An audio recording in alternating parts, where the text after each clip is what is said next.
Depuis des siècles, le mois de novembre est consacré à la mémoire des personnes défuntes. Et cette pratique se fonde sans doute sur l'observation de la nature. En effet, un simple regard note que les arbres perdent leurs feuilles, que la lumière du jour diminue et que le froid s'installe progressivement. Et quelque chose de semblable se passe aussi dans l'existence humaine. Avec l'âge, les forces diminuent, le rythme de vie ralentit et on se dirige tous vers l'arrêt définitif. Since February 2020, we have also been living under the permanent and universal threat of COVID-19. Every day, we are bombarded with depressing statistics, numbers of people who have been infected here and around the world, and the number of deaths. We live in a climate of fear of being infected, fear of dying, and we have to adopt drastic measures, generalizing wearing of the mask, hygiene requirements, disturbance at work, school, at church also, constraints for our Sunday and daily liturgies, and sometimes you have to postpone a lot of celebration. Pour sa part, notre foi catholique nous invite à regarder en face la réalité de la mort. Ainsi, au cœur de chacune de nos Eucharisties, nous rappelons la mort du Christ et nous proclamons sa résurrection. Sous cette lumière, nous cherchons à accompagner nos frères et sœurs au moment de leur propre mort, par une présence fraternelle, par des soins de vie appropriés et par le soutien des sacrements. Et nous soutenons également nos frères et sœurs qui sont dans le deuil. La conscience de la mort est également présente, vous le savez très bien, pour ceux qui disent le chapelet. Quand on dit le chapelet, 53 fois on dit « Priez pour nous maintenant et à l'heure de notre mort ». « Pray for us now and at the hour of our death » dans le chapelet.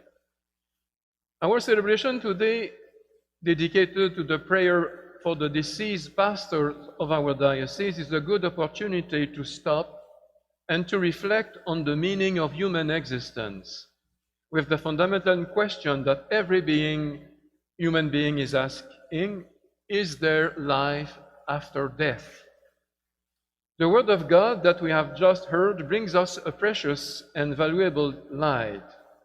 Dans la première lecture du livre de Daniel, nous avons entendu beaucoup de gens qui dormaient dans la poussière s'éveilleront, les uns pour la vie éternelle, les autres pour la honte et la déchéance éternelle. Ainsi, la mort corporelle n'est pas la fin absolue de notre être. Elle s'ouvre sur deux possibilités, la vie véritable en Dieu ou la survie dans le malheur sans lui.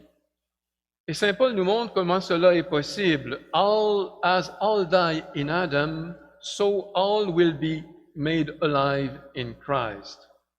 La résurrection demeurerait un rêve s'il n'y avait pas eu la mort et la résurrection de Jésus. Jésus a connu la mort sur la croix, mais il n'est pas resté prisonnier de la mort. Au contraire, par sa résurrection, il nous donne accès à la vie éternelle et il veut que nous partagions son bonheur. The Gospel reminds us of the beautiful image used by Jesus. Unless a grain of wheat falls into the earth and dies, it remains just a single grain. But if it dies, it bears much fruit.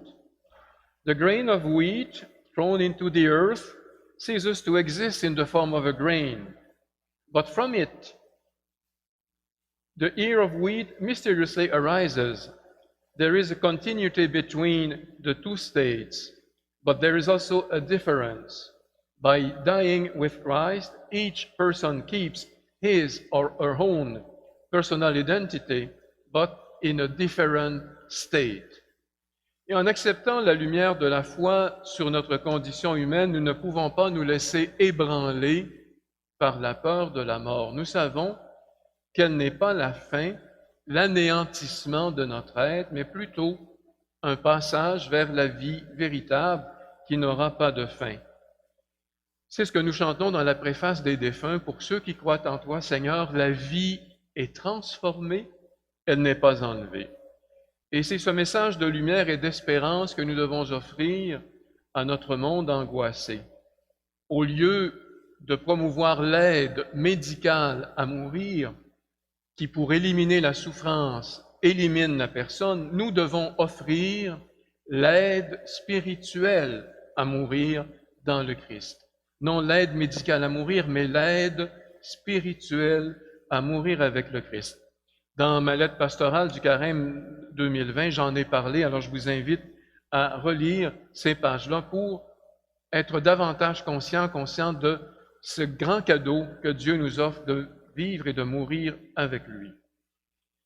Dans les prières qui accompagnent la mort de quelqu'un, nous disons des choses très inspirantes et magnifiques que l'Église nous propose. Et j'aimerais vous les citer aujourd'hui. Frère très cher, sœur très chère, je te recommande à Dieu Tout-Puissant. Je te confie à celui dont tu es la créature, afin que tu retournes à ton Créateur. I commend you, my dear brothers or sisters, to Almighty God, and entrust you to our Creator. May you return to Him, who formed you from the dust of the earth. À l'heure où tu quitteras cette vie, que la Vierge Marie, les anges et tous les saints viennent au-devant de toi. Que Jésus-Christ te libère, lui qui a bien voulu mourir sur la croix. May Holy Mary, the angels and all the saints, come to meet you as you go forth from this life. May Christ, who was crucified for you, bring you freedom and peace. Que Jésus-Christ, le Fils du Dieu vivant, t'accorde le bonheur sans fin du paradis. Que ce vrai pasteur te reconnaisse comme une de ses brebis, qu'il te pardonne tous tes péchés et te place parmi les élus. Puisses-tu ainsi voir face à face ton Rédempteur et trouver dans la contemplation de Dieu la plénitude du bonheur pour les siècles des siècles. May Christ, who died for you, admit you into his garden of paradise. May Christ, the true shepherd, acknowledge you as one of his flock. May he forgive all your sins and set you among those who he has chosen. May you see your Redeemer face to face and enjoy the vision of God forever. C'est magnifique ces prières et ça nous encourage à attendre l'heure de notre passage vers Dieu dans la foi.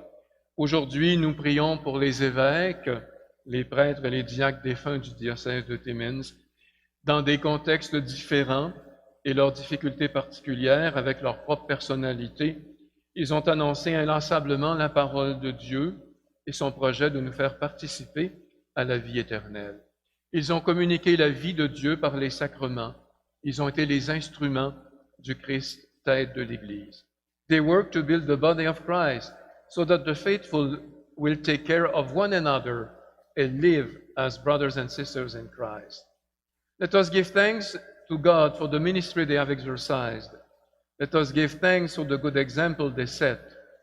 Let us ask God to forgive their sins and failures in the certainty that our intercession helps those who are still in the state of purification in purgatory. Laissons grandir en nous le grain de la foi, de la vie éternelle et de l'Eucharistie. Alors maintenant, rappelons-nous tous ces prêtres, ces évêques et ces diacres pour lesquels nous prions aujourd'hui.